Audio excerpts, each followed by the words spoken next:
Kia ora, Year 12 and 11. Here's question 2D from last year's school exam. So this is a merit question, and here it goes.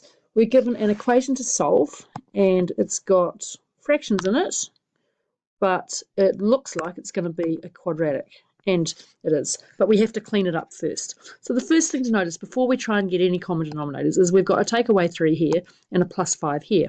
So we might as well get those together. So we've got 1 over x squared is equal to 2 over x plus 8. Now I'm going to get a common denominator, and that common denominator is going to be x squared. So we're going to have 1 over x squared is equal to 2x plus 8x squared. Multiplying through by x squared, we get 1 is equal to 2x plus 8x squared. So there's my quadratic. Remember, to solve a quadratic, I always want to have 0 equals 8x squared plus 2x minus 1, because that's going to let me factorise.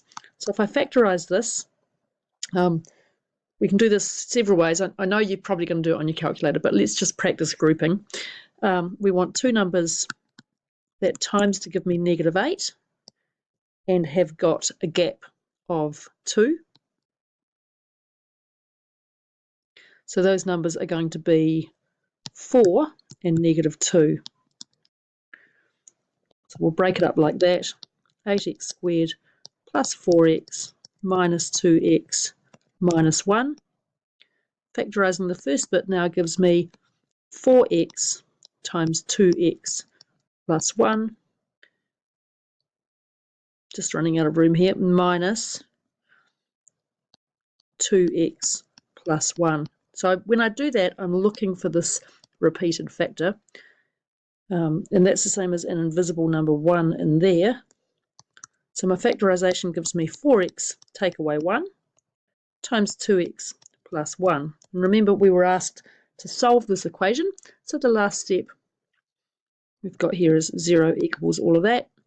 We need to say 4x minus 1 equals 0, or 2x plus 1 equals 0, giving me x is equal to 1/4, or x equals -1/2. So there you go, a little merit question. Thanks for watching.